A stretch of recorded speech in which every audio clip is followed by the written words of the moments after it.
안녕하세요, 로파행입니다. 오늘의 주제는 주유소입니다.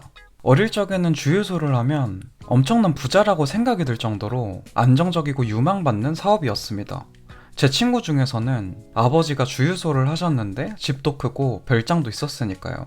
물장사, 술장사, 기름장사 이렇게 장사 중에서도 많이 남는 장사라고 인식을 하고 있었는데 점점 주유소가 사라지고 있다고 합니다. 그것도 엄청 급속도로 말이죠. 대한민국 주유소가 수익성 악화 때문에 2, 3일에 한 곳이 폐업을 하고 있다고 합니다. 저희 집 근처에는 아직 폐업한 곳이 없어서 몰랐는데 한번 자세히 살펴봐야겠습니다. 여러분은 한국의 주유소가 언제 처음 생겼는지 아시나요? 바로 1910년 서울역 앞에 미국 스탠다드 오일에서 설립한 역전 주유소가 생겼습니다. 이후에 1970년 GS 칼텍스로 주인이 바뀌었고 2020년 폐업을 했습니다.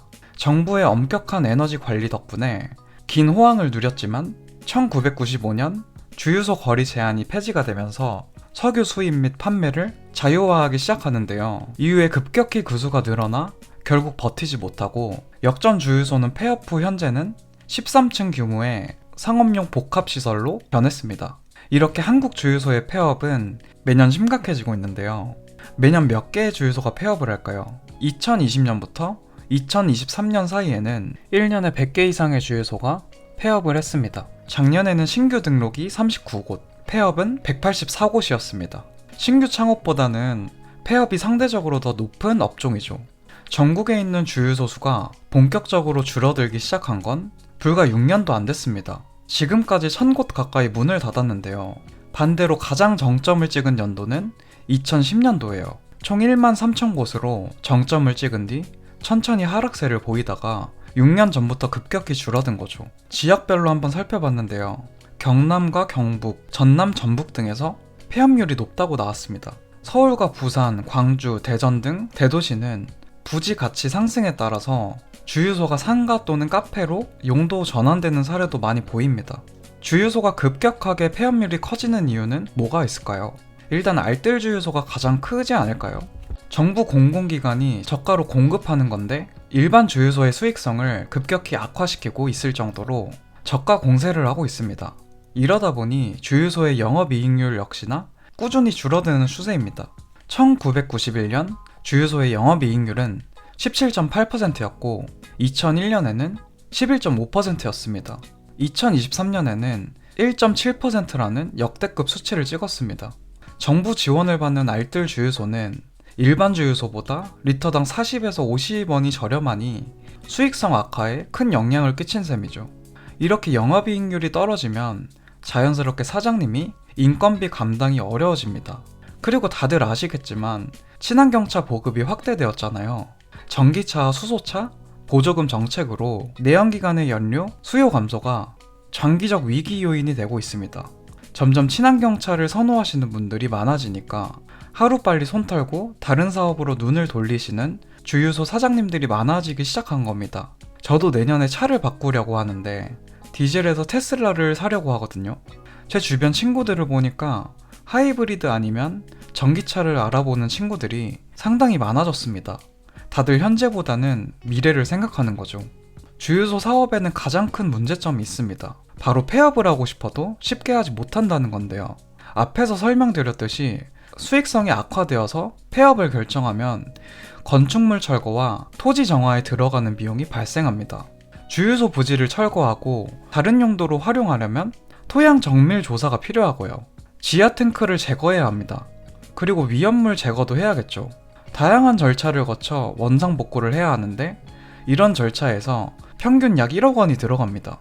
커뮤니티에 자주 올라오는 주유소 흉물 사진 많이 보셨나요? 그게 다 이런 이유 때문입니다. 1년 주기로 휴업과 영업을 반복하는 곳도 생겨나고 아예 관리가 안 되면서 어쩔 수 없이 방치를 하게 된 유령 주유소도 생겨났습니다. 주유소 사장님의 입장에서 한번 보시면 더욱더 경기 침체와 수익률 악화가 느껴지실 거예요. 기름은 정유사에서 공급받는 가격이 매일 바뀌기 때문에 도매 가격이 올랐는데 소매가를 못 올리면 그대로 그 주유소는 적자 상태가 됩니다. 기름값이 올랐는데 마진은 1리터당 30원도 안 남는다고 합니다. 그리고 주유소를 가면 세차장과 편의점이 같이 있는 곳도 있잖아요. 여러분은 자주 이용하시나요? 저는 사실 기름만 넣긴 하는데 대부분의 폐업을 고민하시는 주유소 사장님들은 세차장과 편의점 모두 사람이 안 와서 인건비를 감당하지 못한다고 합니다. 기름만 팔아서는 고정비도 못 건지는데 붙어있는 세차장과 편의점 모두 적자 상태니까 다들 이해 가시겠죠? 대형 직영 셀프 주유소가 생기기 시작하면서 가격이 상대적으로 저렴하니까 동네 상권에 있는 분들에게 입소문이 나기 시작합니다. 그러면서 자연스럽게 손님이 줄어들고 매출도 줄어들기 시작합니다. 전기차는 당장의 위협 대상이 아니라 진짜 위기는 유류세와 정유사의 횡포라고 합니다. 지금 같은 시기에는 기름을 팔아도 손해가 되는 시대인 것 같습니다. 가격 경쟁에서 한번 밀리면 폐업까지 고려해야 하니까 정말 힘드네요. 이미 주유소 커뮤니티에 가보시면 점주들 사이에서는 돈이 안 된다, 뭐 이런 건 기본값이고 한숨 섞인 목소리만 나온 지 오래라고 합니다. 지난달에 통계가 있어서 가져와 봤는데요. 1100여 곳의 주유소를 대상으로 영업이익을 조사했어요. 0.1%에서 0.5% 미만의 영업이익을 낸 곳이 무려 31.5%입니다. 한 달 매출이 1억 원이면 50만 원이 남는 겁니다. 한 달 고정비를 고려하면 실질적 손해로 체감하시면 되겠네요. 월 1억을 팔아도 점심값을 걱정해야 하는 시대가 왔습니다. 매출표를 보면 망하지 않은 것 같은데 보수비부터 세금, 그리고 인건비까지 빠져나가면 차라리 알바하는 게 더 많이 남겠습니다. 2% 이상의 영업이익을 낸 사장님은 고작 12%에 불과했어요. 이렇게 폐업을 많이 하니까 대기업에서는 주유소 부지에 복합시설을 만들기 시작합니다. 얼마 전 주유소 카페에 올라온 현실적인 글이 있어서 제가 한번 가져와 봤습니다. 주유소 운영하기가 너무 힘들다는 내용인데요. 국제유가와 환율이 함께 널뛰는 가운데서 나라 정세도 어지럽고 트럼프의 한마디 한마디에 세계 경제도 곤두박질 치고 있으니까 마냥 답답하다고 하십니다. 유가가 지속적으로 오르고 가격을 후려치면서 매출을 만들 수도 없으니까 나만의 적정한 마진을 갖고 장사를 하고 있는데 손님이 계속 안 와서 하소연하고 싶습니다. 어떤 업종을 하면 이런 걱정 없이 편안하게 장사를 할 수 있을까요? 상생할 수 있는 길을 찾았으면 좋겠는데 지금 당장 그만두고 싶은 마음이 굴뚝 같습니다. 수요가 줄어들고 앞으로도 힘들 것으로 판단되는데 빠른 탈출이 답일까요? 아니면 기다리는 게 답일까요? 사업하시는 분들에게 희망 고문이 정말 가장 힘든 기다림이잖아요. 주유소 휴업하는 곳이 강원도에 이어서 대전이 가장 높고 충북과 울산, 경북, 충남 순이었습니다. 수도권이야 뭐 부지를 팔면 그래도 업종 전환이 가능하니까 희망이라도 있는데 지방으로 가면 땅을 사겠다는 사람이 없잖아요.